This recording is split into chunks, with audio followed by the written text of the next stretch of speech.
Good evening and welcome to the broadcasting lounge once again. We are at Mid-Ohio with Div 2 in the Sim Lab V8s, ready for an exciting night of racing. Round 4 action coming to you live. I'm Shane, joined in the broadcasting lounge by Corey. How's it going, Corey? Yeah, Shano, I'm good. I'm good. Coming to you, yeah, like you say. The Mid-Ohio long course and the weather, I think that should be holding up okay. We've had some rain come down before the practice session and the track was lightly wet. And I think now it is saying the track is dry.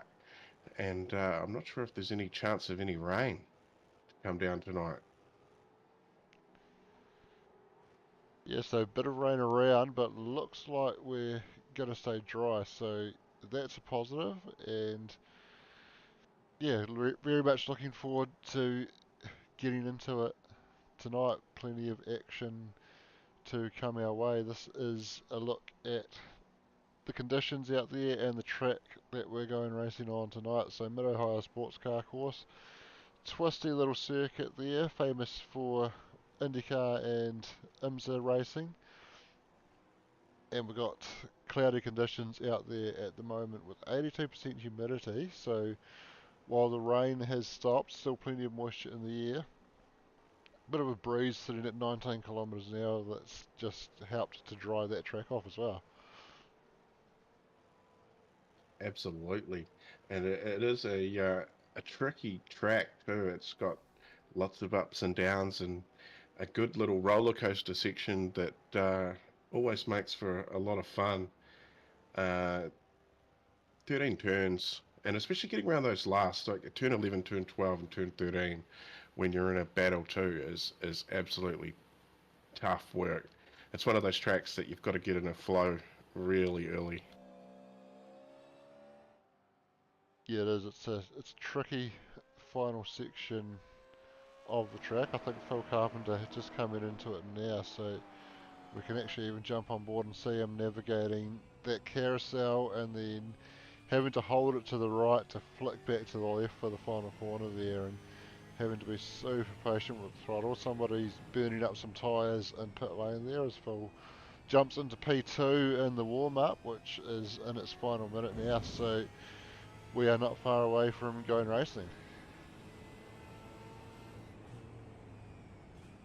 Yeah, I'm just having some difficulties. Hang on.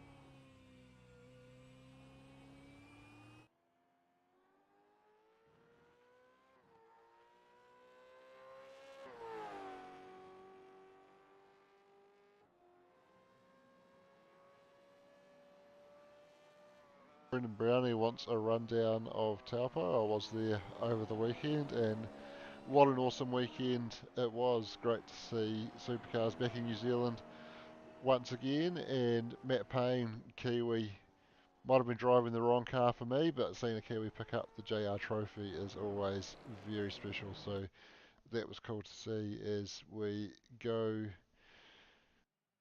through the end of the warm up and tick over into the gridding period of the race, and we can have a quick look at the grid there. Phil Carpenter going to be lining up on pole position alongside Shane Edgar, Dan Nolan and Matthew Gerard in behind, then Heath Mahone, Travis Brand, Jonathan Turner and Tim Volk. Then we run back to Steve Darren, Bill Kilgour, Kristen Jenkins, Cole Taylor, John Lee, Dan Turner, and looks like Tom McCall is going to be rounding out the grid. Maybe Wayne Hartnell, Leo Henning, and Simon Heddershire potentially coming off the back as well there. Not sending, those guys not sending a time in qualifying, so we'll see if they grid up and take the start. Wayne has jumped onto the grid there. Wayne Hartnell, Leo Henning, and Simon Heddershire still yet to take the grid. Something a little different for lap one, Shano? Yeah, so the first lap is going to be uncontested.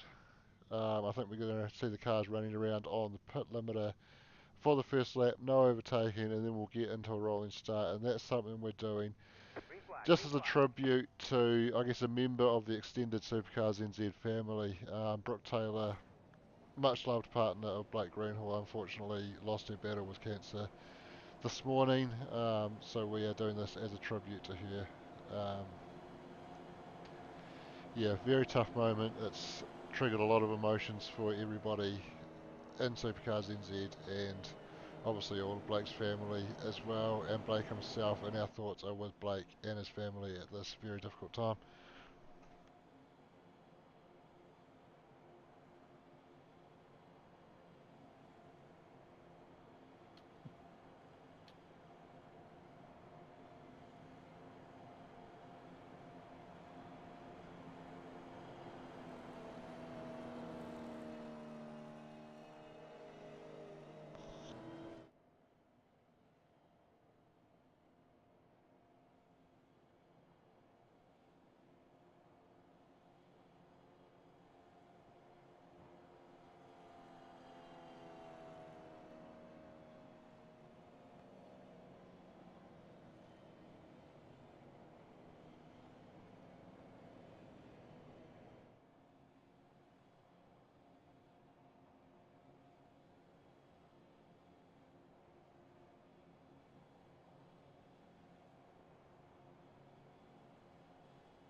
And they're away racing.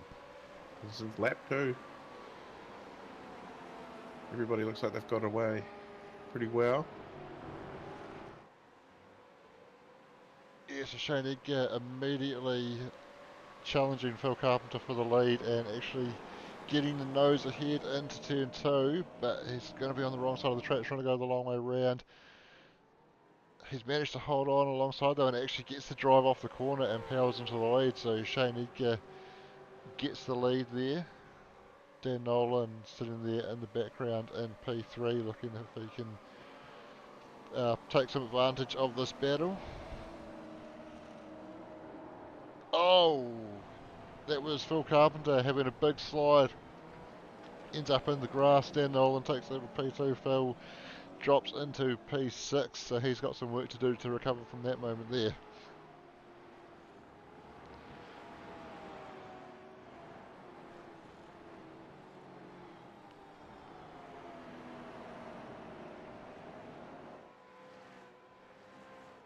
New driver for Passion Sim Racing. Travis Brand just ahead of Phil Carpenter after Phil had that moment there. Sitting in P5 now for Travis.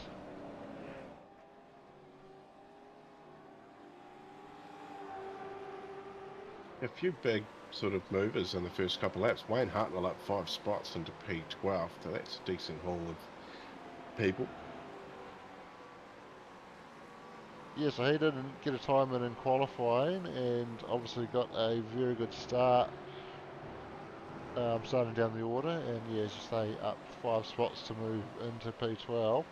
Although technically, I think one of those drivers that he officially was listed as passing was you, Corey. Yeah, I didn't go anywhere off the start, unfortunately. And yeah, a little lost for words a little bit tonight, just knowing, what's happened. And yeah, it's a very, very somber feeling, and glad that we got to pay a little bit of a tribute. And yeah, I hope the rest of the race goes good. And at the moment, everyone's just got to make tracks and just keep on going. We've got 32 laps to get through. They're not going to have enough fuel to get all the way. They're going to have to stop, probably for one stop, I'd say as well, eh? Your guess is as good as mine on that one. I think normally the races have been set up to be a one-stopper on fuel, so that's what I would expect to be the case, but I certainly haven't run any numbers on that one. Yeah, you always forget to ask these questions pre-race, eh? Absolutely. Once upon a time I used to be organised and go out there in the practice to get a fuel number for myself and write all that down, but that was the old me, not so organised anymore. Or maybe just not so time rich anymore. Oh, time rich. Yeah.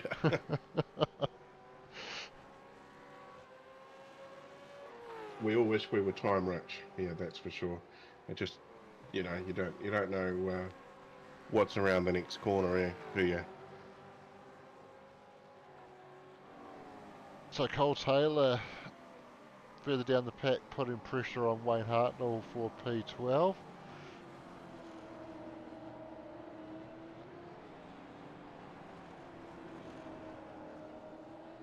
Good to see Cole back on track racing a bit more regularly lately. He's taken some time off to work on his real race car in recent times, and you can actually find some video logs of his progress on that if you check out Cole's Garage on YouTube. Cool little YouTube channel that he set up a couple of years ago, I think now, and has from time to time been putting in updates on the work he's doing on his race car.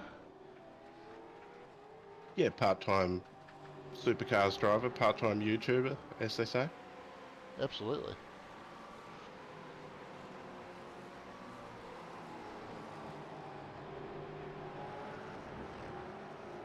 He does all right, doesn't he?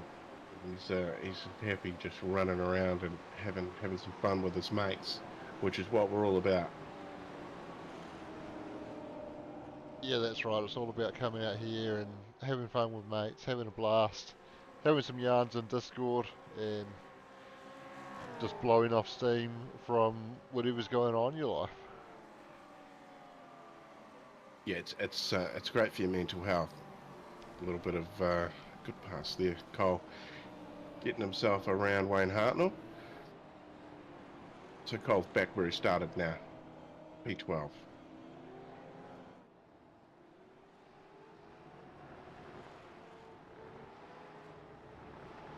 What else have we got going on? Shane Egg out in front at the moment. He's got just under a second at the moment to Dan Nolan. So Dan picked up that spot when Phil Carpenter went off and keeping Shane Edgar honest at the moment, but not in a position to make a challenge, but certainly close enough that if Shane makes a mistake, he's right there to pounce. Yeah, Dan Nolan, current championship leader too, sitting on 275 points. Heath Mahone is in second on 217. Tim Valk, weekly sponsor, not here today, on 216. Shane Egg is sitting in fourth, 73 points back from Dan. I believe you said Tim Volk not here today. Oh, is it yes here? Sorry, I'm not actually looking at the stream. I've got the points in front of me. He very I was much wondering is here today. where Running. that come from. He very much is here today, running in P8 where he started, doing a fine job at the moment, and yeah, weekly sponsor Valk Auto Electrical. So if you've got any auto electrical issues, get in touch with Tim and he'll be able to get you sorted out. Yeah, Valk Electrical is a family-run business, which was started in 2021. He's a long, interesting career in the industry already, so he's gone out on his own and does a lot of work on classic cars, hot rods, race cars, and yeah, so specialises in Auto Electrical Engineering, and they're based in Helensville in Auckland. And yeah, there's a Facebook link and a Google link there, I think, on the Supercars NZ community page.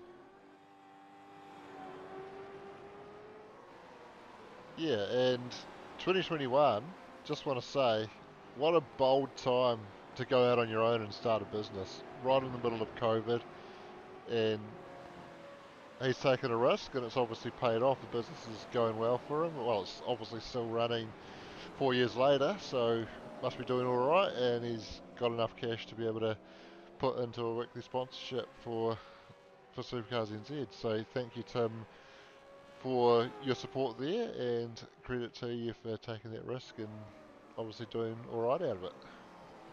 Yeah, and that weekly sponsor money, $50, is going to be going towards the Harbour Hospice as well, which the link is in the description. As said earlier, we had a lap of solidarity, uncontested lap for everybody. Brooke Taylor, partner of Blake Greenhall, long-time Supercars NZ member, has gone across the Rainbow Bridge today, and our thoughts with Blake and all his family at this time. But if you can make a donation through to the Harbour Hospice, yeah, there's a link in the description. $50 from Supercars NZ and the weekly sponsor money, so $100 is going through to there. I believe Wayne will be doing that at some stage tonight. But yeah, absolutely, got to get behind your mates and make, because you don't ever know what's happening.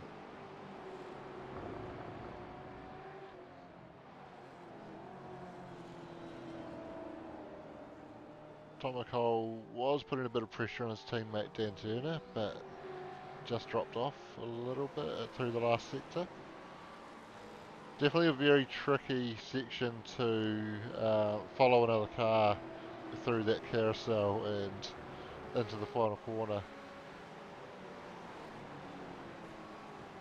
But yeah, there's a couple of little sections of this track that are pretty technical, and if you don't get it right coming into it, it gets all pear-shaped coming out the other end.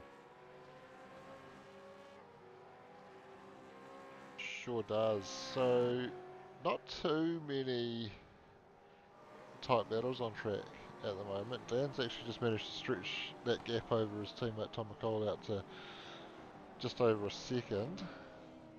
Kristen Jenkins, I have a feeling, has he just recently passed Cole? Yeah, looks like Bill's had an issue, as well as Steve. They've both dropped down a few spots.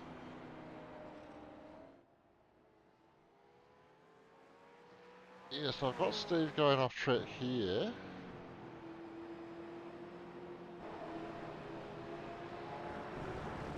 Oh, so he's run wide, gone off. Heavy contact with the Armco there. And then looks like not too long after that, that Bill might have had an issue as well. Oh, just trying to hang on the outside of the sweeper there alongside Cole Taylor and just losing it. So the way the data came up, it looked like it might have been related, maybe a connected incident between Steve and Bill there, but separate things there, just relatively close together in terms of time. Yeah, the Team Jigsaw garages will be pretty happy just having to fix one instead of two cars. Yeah, Bill was fortunate enough to spin off into a part of the track where there was a long way before there was anything to hit and managed to keep it off anything solid. Steve, not so lucky, did make pretty heavy contact with the Armco on the left hand side there, just out of turn one. See, Matthew Gerard in the background there, did you see that? He was right out sideways. Yeah, and he's been putting down some good laps. His last one was a 26.5, about a tenth and a half quicker than Dan Nolan, so he's been closing down that gap. And Dan, while he was challenging Shane, well, certainly staying close to Shane Edgar a few laps ago, he's just dropped off and coming under pressure from Matt Gerard now. So Dan will be looking to keep his head down and put some good laps in and see if he can hold off the challenge from Matthew before he starts thinking about getting into the pits, which might not be too far away. Lap 10 out of 32, so only about 6 laps or so away from the halfway mark. Yeah, it doesn't take long. You know, round four's almost halfway done. Absolutely. Which means we're not actually that far away from being a third of the way through our season already. How scary is that?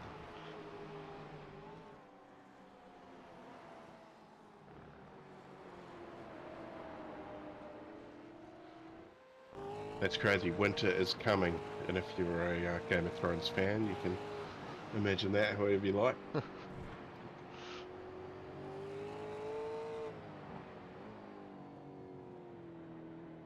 Winter sure is coming, and definitely felt like it at night in Taupo over the weekend. Man, it was cold there in the night and in the mornings.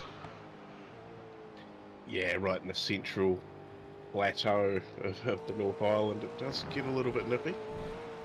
Can confirm I've been stuck in a truck at the start of the desert road for about 16 hours once. That was fun. Oh, bugger that.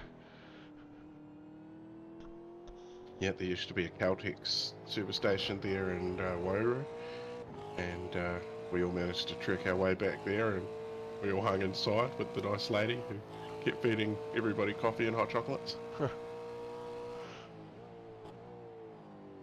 It's the Kiwi way, you know. When something happens, we all pull together. Uh, Kiwis we're pretty resilient and very resourceful. Absolutely.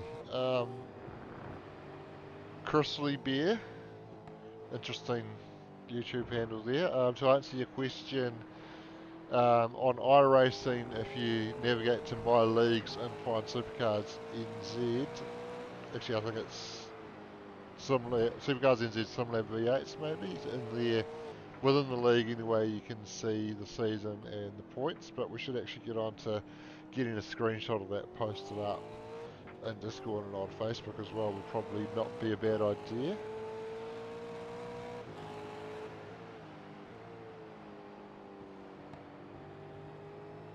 Riding on the roof of Matt Gerard at the moment, hunting down Dan Nolan for P2 at the moment. Closest battle on track, sitting at hovering between 2 and 3 tenths of a second, although stretching out to half a second there as Dan did a good job under brakes into turn 2.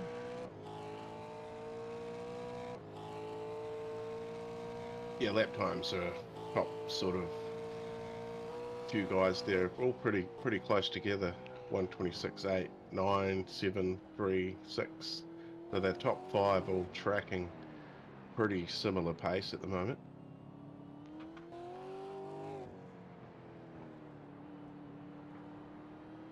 A shot looking back off the roof of Dan Nolan's car does a good job to show the rear sliding, the caught out of I think it was turn 4, it might be turn 3 off the back straight. Anyway, the right hander off the back straight, he had a bit of a twitch there, and this camera did catch it pretty well.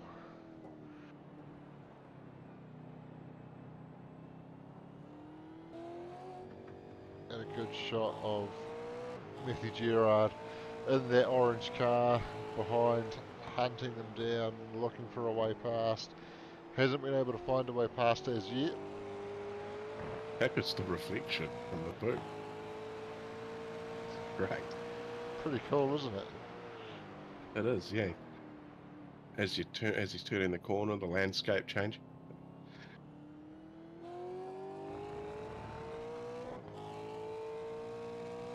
Grizzly Bear is a Dan supporter. Which one? Dan Turner or Dan Nolan? We're double Danning here.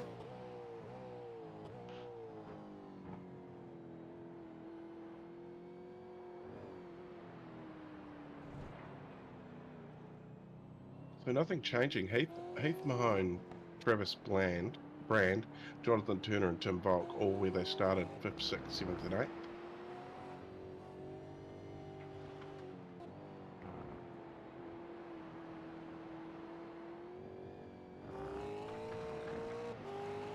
Looks like Cole Taylor's slipped down a position too. He's lost a position to Wayne Hartnell.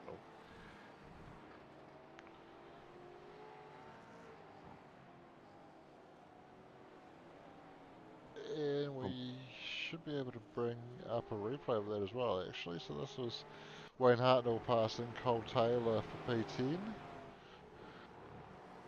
So Cole, oh yeah, making a mistake there. I was just going to say he was a little way ahead at that point, and yeah, just had a bit of rear locking there. So in fact, I probably should have seen the data just before that said Cole Taylor going off track. So this should give us a good look at the mistake there. Oh, so he's actually just run a little bit wide through that downhill section. And that's a tricky spot to pick your line. It's very easy to just wander a little bit wide and do what Cole did there and end up in the grass and losing positions there. Dan Ginger Ninja Nolan. Oh, we've clarified that. John Lee looks like the second of our guys actually to take the opportunity to get into the pits. Steve Darren did so on lap 7, so actually that was as a result of the contact into the Armco. So potentially might be able to get home on fuel, but Steve's tyres are going to be pretty sad by the end of this race. He'll be doing well to get them to the end.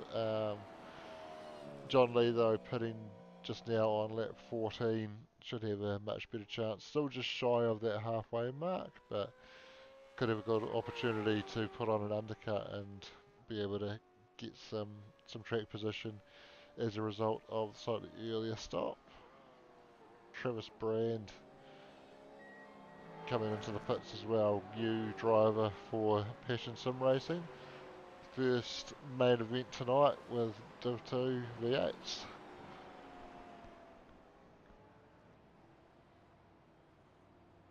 Yeah, Div 2 boys putting on a show as they do.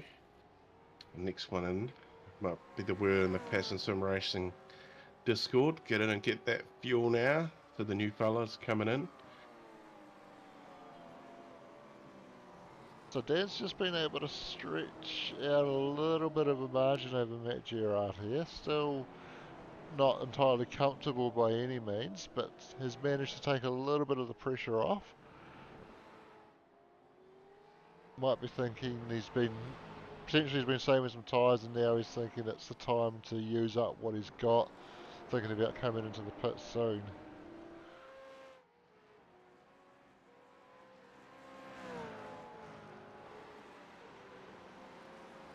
It's always going to be on the back of your mind. You know, is he going to go in first? You know, that you're checking your mirrors. Oh, he's close. Should I go in? And Matthew Gerard thinking exactly the same. Is he going to come in the same time as Dan and try and get the pass done in the pits? He hasn't had much luck on the track. Maybe many questions to ask.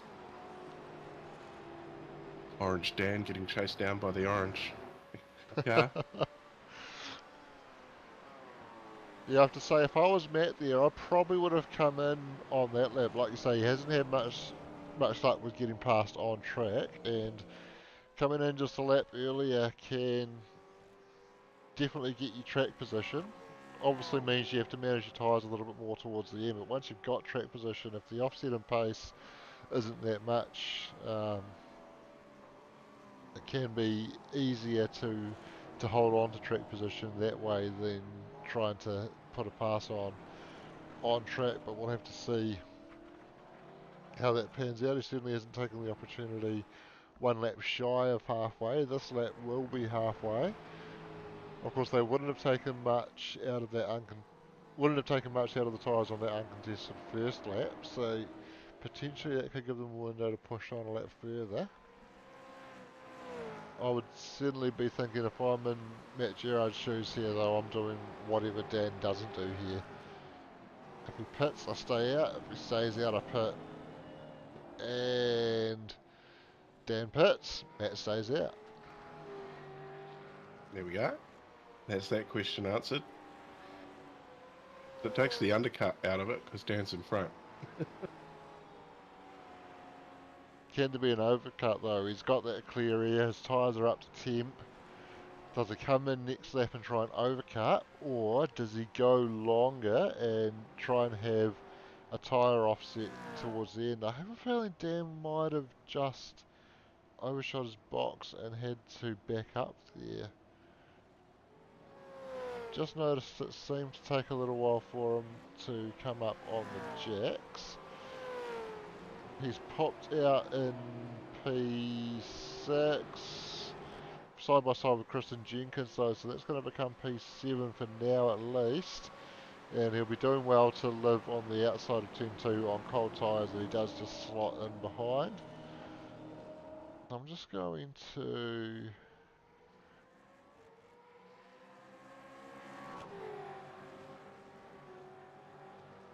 going to come back to this, Dan Nolan coming into his pit box. I'll just see... Yeah, he did have to back up just a little bit, and that cost him precious time, so... Of course, Matt probably won't be aware of that, but if he does take the opportunity to get in, and he hasn't taken the opportunity to get in, he's pushed on another lap, so I think he's going to go long and try and find a tyre offset, but had he known that Dan had made that mistake there, it could have been an opportunity for him to get in, have a clean pit stop and get that position, but he's going to push on a bit longer and try and see if he can have some fresher tyres to challenge Dan late in the race. Yeah, we've seen that this season too. The late race, the later you change your tyres, the better it has been at the end of the race, the closer the racing's been.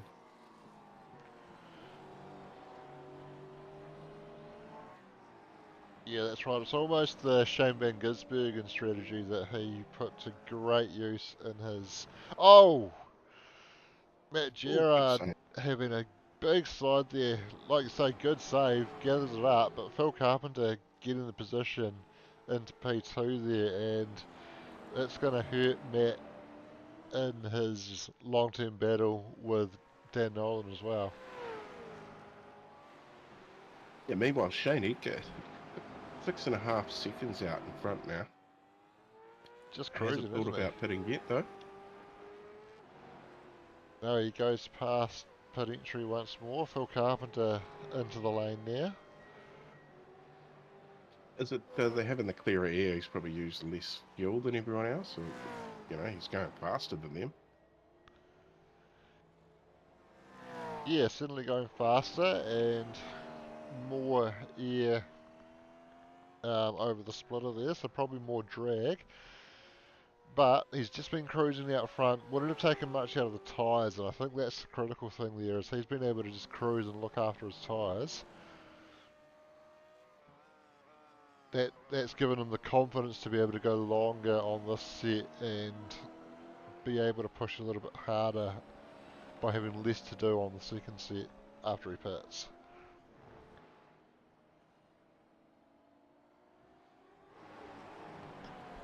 Phil Carpenter's emerged out of the pits just in front of Dan Nolan, so Phil able to get quite a considerable overcut because he was, I think, still a couple of seconds behind that Dan Nolan and Matthew Gerard battle. Dan, though, with tyres up to temp, is going to challenge on the outside here at the end of the back straight. If he can live here, he gets the inside, but it's very easy to run out of room there, but he's been able to keep it there, and Phil having the spin, or half spin, gets back going again. Race leader Shane Edgar now coming to the lane, so he is going to get some fresh tyres on that Mustang now. Stops in the box, goes up on the jacks, fuel going in, tyres will be coming off, and fresh tyres going back on.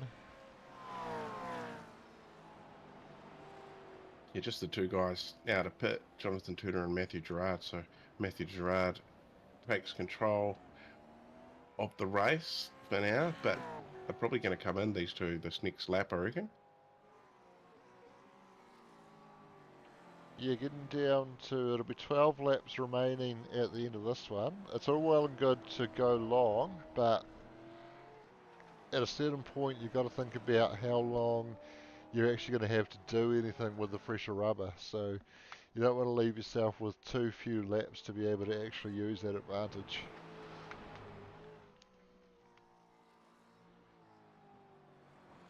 Yeah, it doesn't take much for an advantage to dwindle away these days.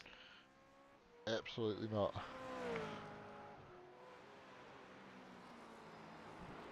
So it looks like the Team West boys are lighting up the biggest movers category again. Wayne Hartnell up 5, Jonathan Turner up 5, Dan Turner up 4. So those boys are having a time. Probably an asterisk over Jonathan Turner on that though, in that he is yet to pit, so he's going to give up some of those spots when he does come to the lane. Matthew Gerard going around once more, as does Jonathan Turner, so certainly getting plenty out of the fuel that they've got available to them, and doing well on the opening set of tyres as well to be able to drag them this far into the race. 21 laps in out of 32.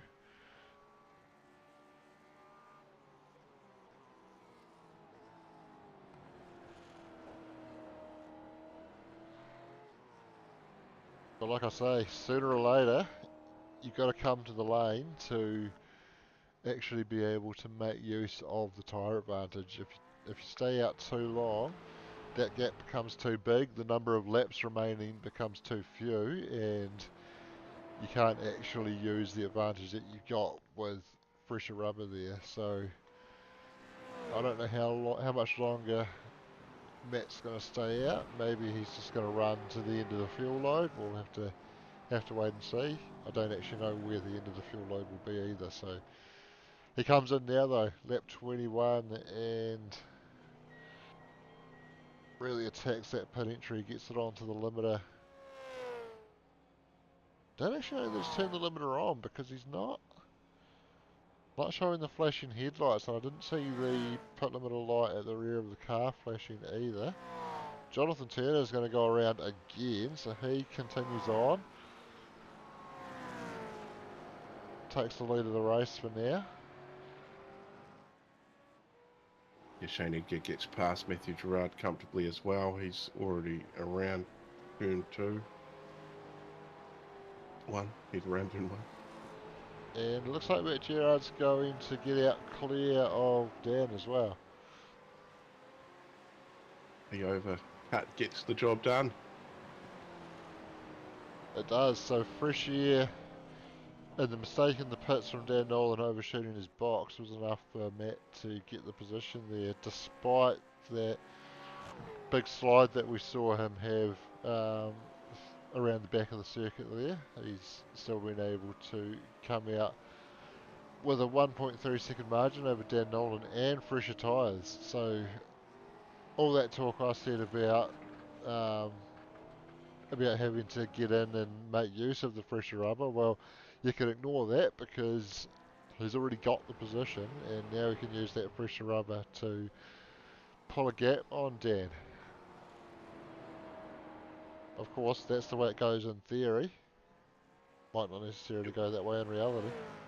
Yeah, well, those new tyres have done wonders for Shane Edgar. His last lap, fastest lap of the race, a 1:25.58.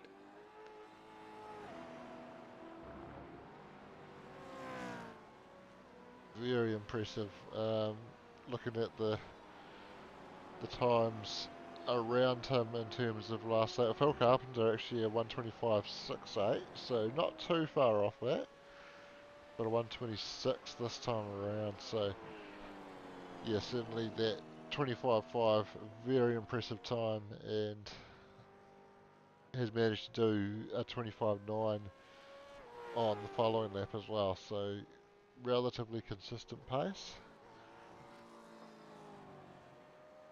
Jonathan Turner though, still yet to take that stop.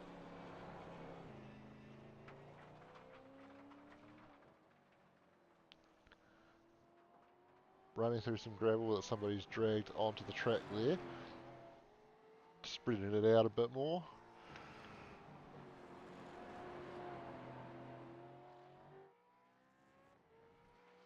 Coming in towards the final sector of the track now. Are we going to see him come to the pits this time around, or is he going to continue to push on?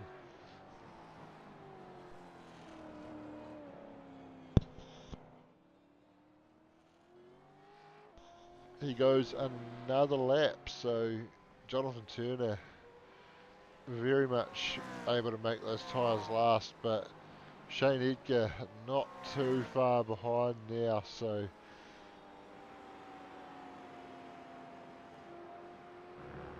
presumably those tyres are starting to get a bit worn as Jonathan has a big slide on the rear there, and his last lap 127.19 plays Shane Edgar's 126.26, so still within a second of Shane's time there, so not too bad for the age of those tyres really. He's actually doing a pretty good job, but did have that big slide at turn 2 on this lap, so I think he is starting to struggle with the older tyres there, and we may see him finally decide to come in and get some fresh rubber this time around.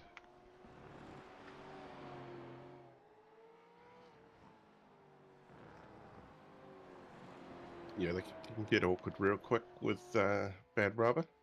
And a g'day, Nico. I see him in there. Sup, team?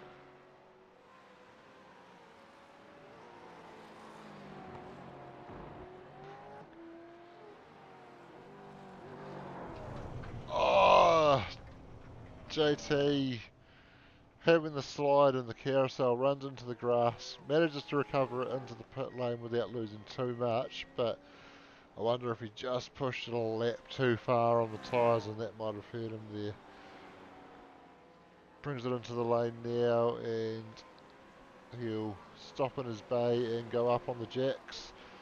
Fuel going in, tyres getting changed, and he'll be on his way shortly. We'll see where he's going to come out.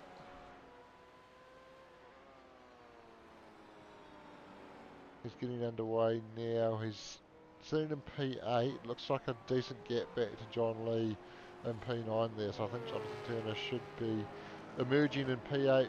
One spot down from where he started. He's got 7.3 seconds to Tim Valk ahead to end up in the position he started from. So that would probably be his target to call the strategy a success, and it's, I mean, he's got a tyre offset of 9 laps over Tim, but it's a big gap to make up. We'll keep an eye on what the pace difference is and whether he can close that in. Meanwhile, Dan Nolan coming under a little bit of pressure from Phil Carpenter. We saw Phil emerge from the pits ahead of Dan. Dan was able to get that spot back though with tyres up to temperature while Phil was still warming them up, but now Phil has got those tyres up to temperature and has been able to reel Dan in again and put him under a bit of pressure now. Yeah, he was the previous lap to this one. He was just over half a second quicker than Dan and caught him up. So, as you say, the tyres have warmed up perfectly to Phil Carpenter's liking, and he's putting a little bit of pressure on championship leader Dan Nolan.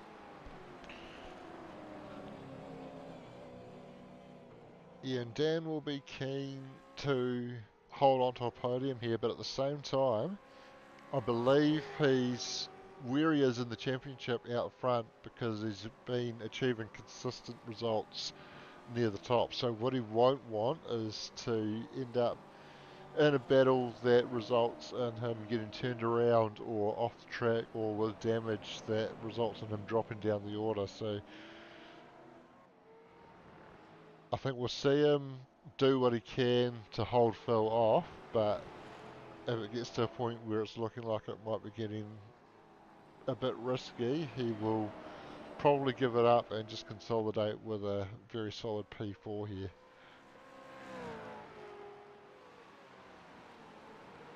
Yeah, I'm sure he'll be happy. He's just out there having fun this season.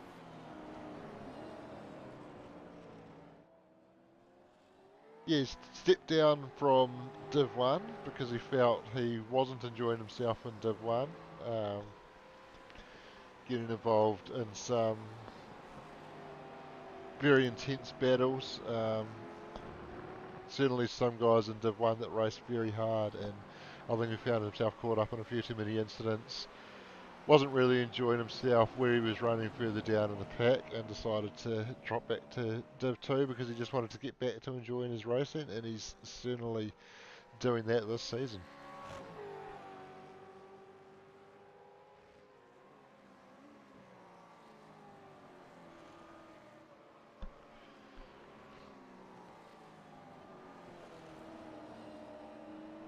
Just a bit of rear vision mirror pressure from Phil there at the moment too.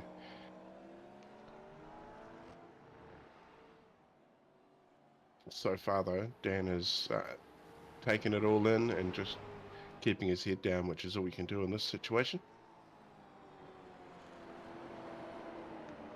Ooh, a bit of a slide correction.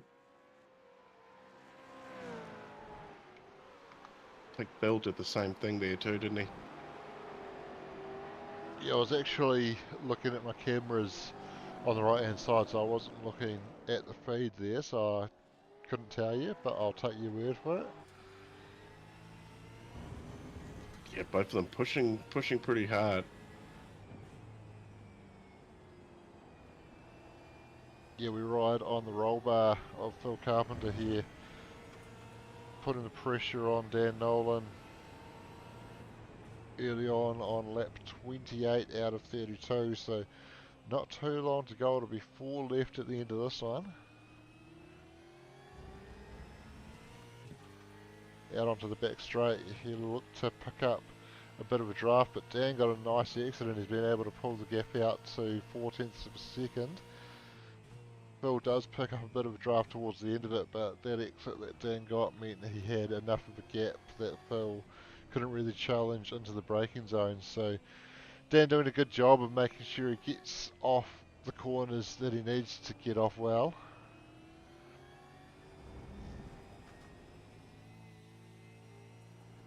Oh, sliding around all the way through there. Such a tricky section.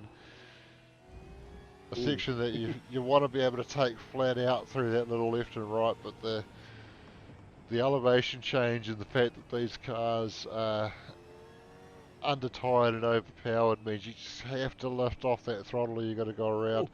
Phil getting very close under that rear wing. There was a wee There's touch. carousel there. A wee nudge there. Yeah, a little bit of contact and just enough to let him know he's there. Morse code on the bumper, but not enough to unsettle him. So good hard racing there. Phil has a bit of a look into turn 2, but probably not really close enough to challenge. I think just wanted to get out of the slipstream and show his nose in the mirror and see if he can force Dan into a bit of a mistake there, putting the pressure on. But Dan doing a good job at the moment coping with the pressure.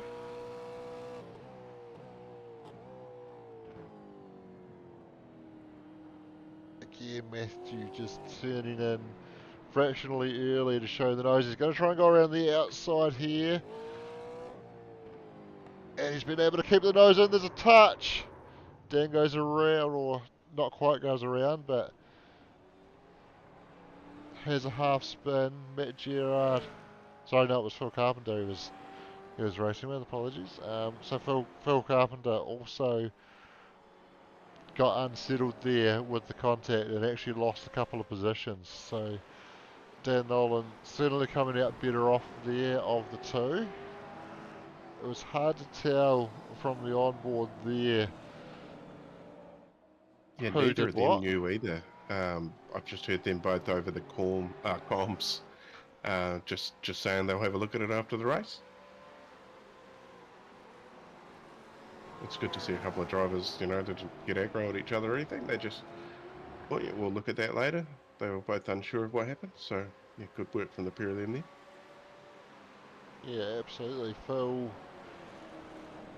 Dan just receiving a bit of pressure from Heath Mahone and Travis Brand at the moment, but looks like he might have been able to see that off. He's got half a second back to Heath.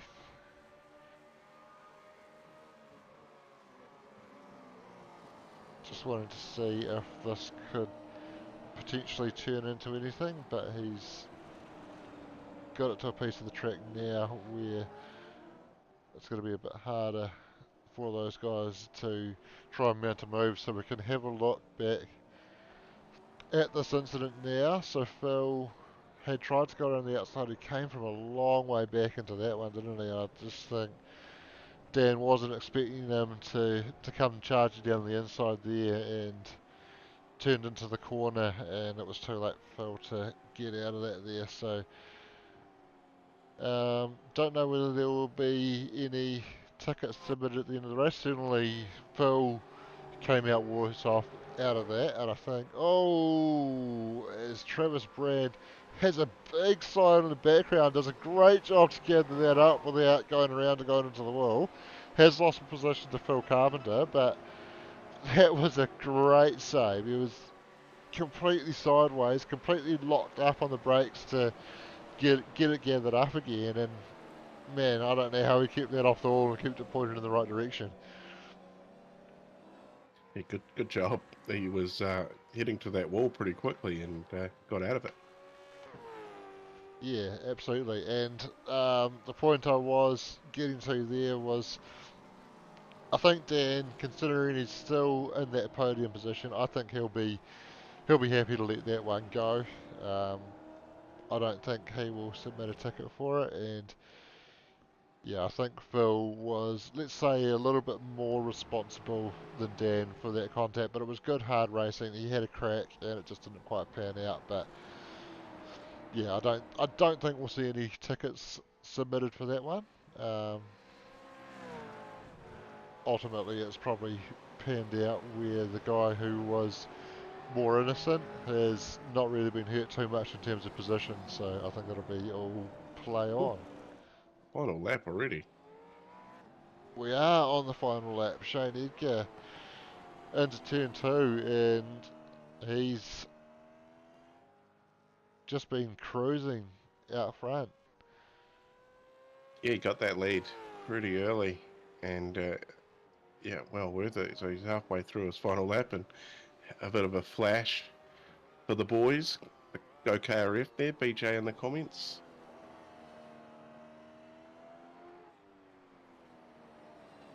Yeah, KRF driver out front, dominating this race. He was already on the flash button down the back straight.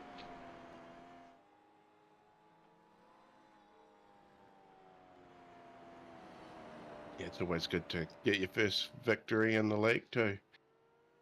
I just hope the early flashing doesn't come back to bite him, because it's always very embarrassing when you have a premature celebration and then it all goes tits up on the last lap. But he does seem to be taking it nice and easy, making sure that doesn't happen, and navigating the final couple of corners now, and has managed to get through without incident. He was absolutely cruising through the end there. Matthew Gerard's been able to close the gap down to under 2 seconds, but Shane had built up the gap to be able to do that, and crosses the line to take a very well-deserved victory. Matt Gerard coming across in P2.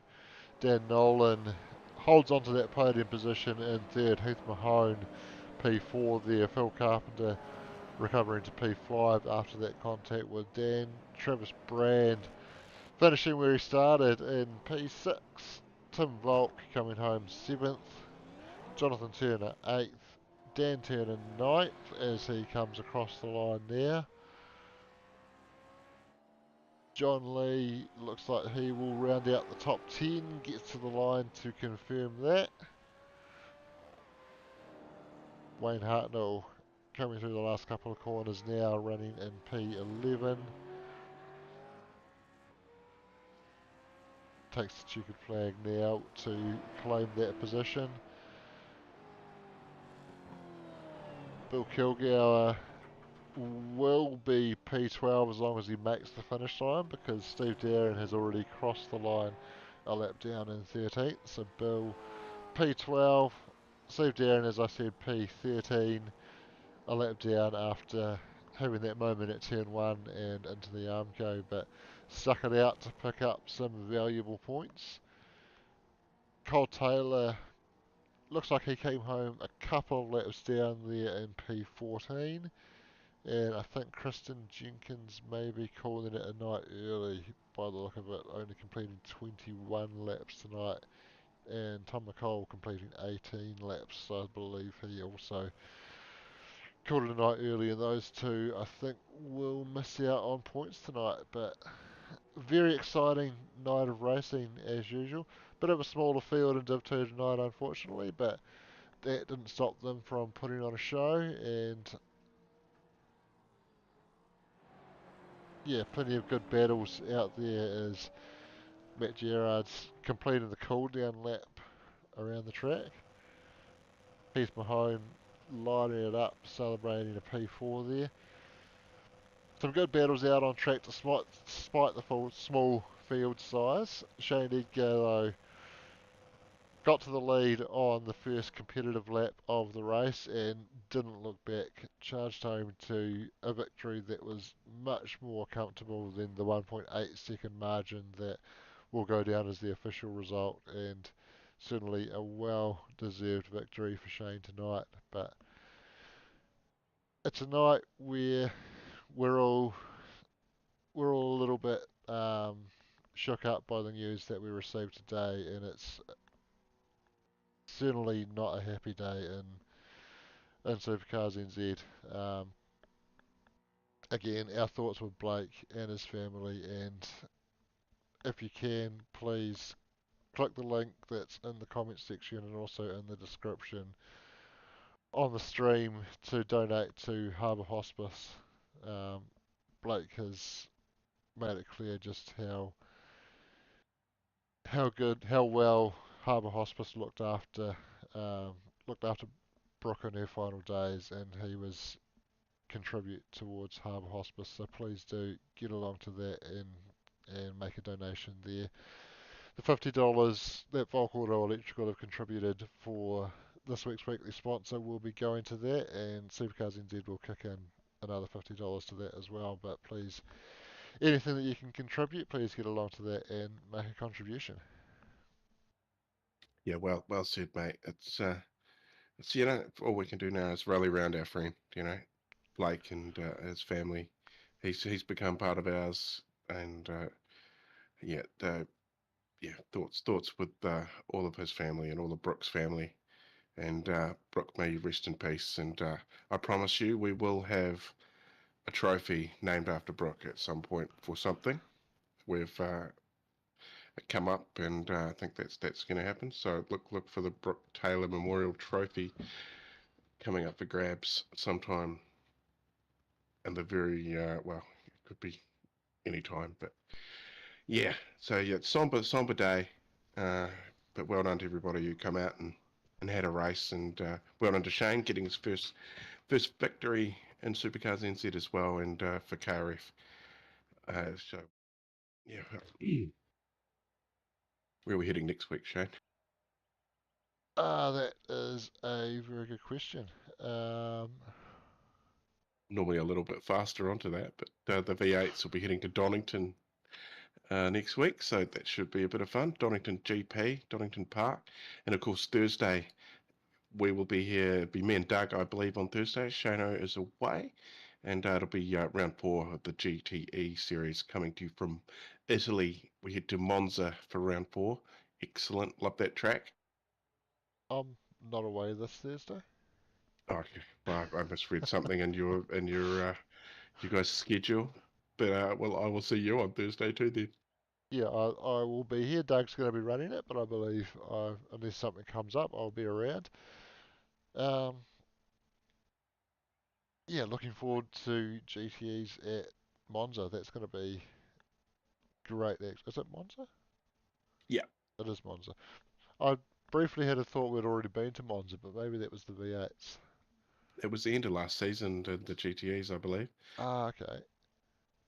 I might need to give them a little bit more fuel because we've made the races a little bit longer but kept the fuel the same as it was last season. And some of the tracks they've been running it or struggling to even get through the first race on fuel. And Monza is obviously going to be a very thirsty track, so I might need to just up that a little bit. But we'll see if I remember to do that and if we actually end up wanting to do that. But anyway, Hey, we've got a full waiting room. If you noticed that, I have not. who do you want to start with? We might as well. Who was third? Third Dan. was Danny Boy. All right, we'll drag it. You start with third. I'll do second, and you do first. Yeah, we'll see. We will see, won't we, Dan Nolan? Picked up a podium tonight. Well done. Yeah, no, thank you, boys. Very, very pleased with that result, and like I'm sure everyone else will, dedicate my podium to old Balaki, and thinking of him at this time. It's a pretty bloody tough situation, but he's always happy and he's always smiling, and he's just the type of dude you want to be around. Yeah, absolutely. Very well said, Dan. Thank you very much for those words. You had some battles on your hands tonight, and a bit of contact with Phil Carpenter late in the race. Have you had a chance to go back and have a look at that yet? Yeah, we were both just having a bit of a chat about that one in the waiting room there, and I think that we both kind of agreed it's probably a racing incident. Little bit on both of us. I was aiming for the traditional racing line, and he was deep on brakes and possibly a little bit of understeer, but at the end of the day, that's racing, and take it on the chin, apologise to each other, and get on with it. Yeah, fair call. Ultimately, you held on to the podium spot off there anyway, which is where you were running beforehand. So I guess didn't hit you too much in terms of position, did it? No, not at all. And full credit to Shane and Matt. They ran a bloody good race, and um, hard to keep up with. I had a bit of a mirror in my pit stop, which put me behind Matty coming out of the pits there, and yeah, that was pretty much it. It was just try and hold the position as best I could after that point. You certainly did a good job dealing with pressure for a good part of that race and managing to hold on to the podium. So well done. And I thank you, man. Appreciate it.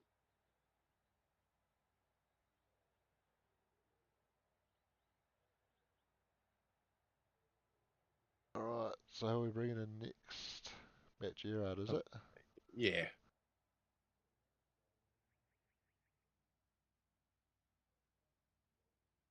All right.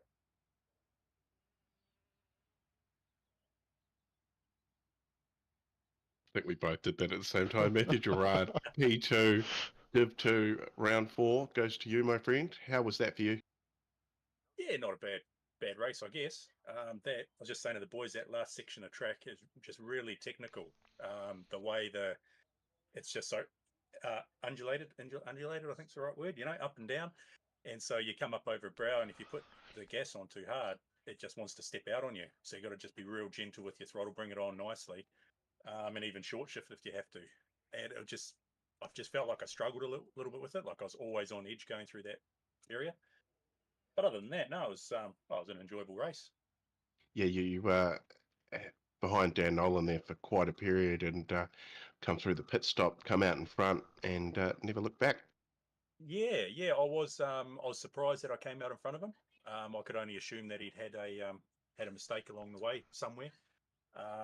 And before going in, I knew I needed to try and make a good pit stop so I could try and get out or at least get closer to him. But our pace seemed to be quite on par for the majority of it. Like I was quite happy sitting behind him. I'd drop off from him. He would pull away from me or whatever, and I'd gain it back again through one section, and it was sort of tit for tat the whole way. Well done, mate. P2 and anybody you want to shout out? Yeah. I better put a shout out to my partner once again for looking after the girls. She's actually just walked into the room. That's why I'm saying it. And also Header Race YouTube channel, Barber Republic in Sydney, and Velocity Sim Lab, my team and all the boys that I race with. And lastly, Haikoki Power Tools Australia, our main sponsor for the team. And of Awesome. course, you guys as well. Awesome. Thanks, Matty, and we'll see you out there again next week, mate. Yeah, 100%. Cheers, boys. You got the last one. I'll drag him in, and Alright. you take it away, Shano. Shane on Shane. Shane Edgar picking up the win tonight. First win in Supercars NZ. How's that feel? Feels like a monkey off the back. Like I've got it done. Don't have to prove myself so much anymore. I've got it done, so I can relax a little bit and just sort of carry on with the rest of the season and sort of hopefully finish top 3 at the end of the season. That'd be awesome for the KRF crew. Yeah, absolutely. You made pretty quick work of picking off Phil Carpenter for the top spot there once we did go racing, and then you never really looked back. Was it your strategy to just get that lead early and crack on? I didn't think I'd get it that early. I think he just had a wee wobble out of that first left-hander, and I just got a good run on him. And I'm pretty confident on the brakes, the way I've set them up now. I can really get a good feel for them. And a lot of the guys were going third gear on that corner, the big sweeper, or the big hairpin. And then I'm down to second gear, so I can get it a bit later on the brakes and get it pulled up and get the power on a bit quicker and faster out of that corner. And I just stayed on the outside, and that was yeah, that was me for the rest of the race. I thought they might have been sticking with me a bit longer, but I thought if I kept it clean, kept it same lap times over and over, I should be right. And hopefully they could just make the mistakes and fall back a bit, which is what happened. So I'm pretty happy with it. Yeah, very Well good. done, mate. I have to say, I'm pretty happy to see a KRF car take a win in Supercars NZ. It's been a minute. I think BJ might have been the last one that might have won a race. And Oh, yeah. yeah, so that's You know, I been gelled a well while. with this track, so you know, the more I raced it, the more I liked it. I didn't like it at the start, but the more I raced it, the more I liked it. So, Well done, mate. Anybody you want to shout out? just probably what's old mate's Mrs. name that passed on? Brooke Taylor was her I just name. want to Yeah. dedicate that win to her and her family, and hope they get through it all right. And I'll be making a donation to hospice for them. Awesome. Thanks, Shane. And yeah, Blake is he's one of a long time member of Supercars NZ. He's been there almost from the inception, and yeah, he's one of those guys that'll walk into the room and he's got a smile. He's chipper, generally always pretty happy, and yeah, we're just gonna make sure all his mates are here for him. That's what Yeah, I'm not what we're up to. familiar with them because I've only just started, but yeah, you know, that's shit to anyone that's that happens to. So you know, I hope he gets through it all right. No, well done, mate, on getting that maiden victory. And yep, we'll see you out there again next week, mate. Right, thanks, guys.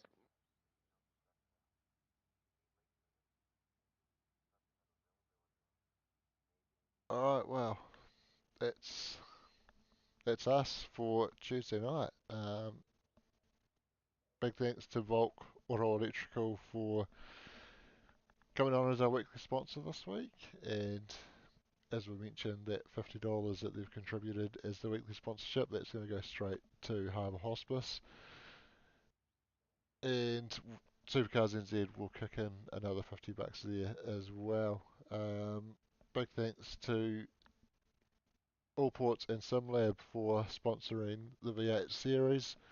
Allport's a long-time supporter of Supercars NZ. You can check them out at allports.nz, and if you grab any of their SimLab range and then chuck in the code SimLabNZ, I believe it is, in the checkout, then you will be able to pick yourself up 10% off those SimLab products. Big thanks, Corey, for joining me in the lounge tonight. Hey, always a pleasure, Shano. And yeah, I love the V8s foremost. That's my favourite day of the week. And it wasn't as cool as being able to go and watch Bathurst last week, but definitely a great show at Mid Ohio. And we're off to England next week for Donington, so I'll be there for sure. yeah, Donington will be a fun track to watch them at as well. Another very undulating track and should put on some good action. So I'm very much looking forward to that. Final thought again, once again, our thoughts are all with Blake and all his family and all of Brooks' family in what is a very difficult time for them. And we hope they get through it all right. And obviously, we understand that Blake might need a bit of time off, but we very much look forward to seeing him back and getting in amongst the racing, and hope we can all, or we definitely will all put an arm around him and support him in getting through it in what is a very tough time. And as mentioned, if you can, please click the link in the comments section or in the description to make a donation to Harbour Hospice. Thanks everyone for joining us tonight. We will see you all next time.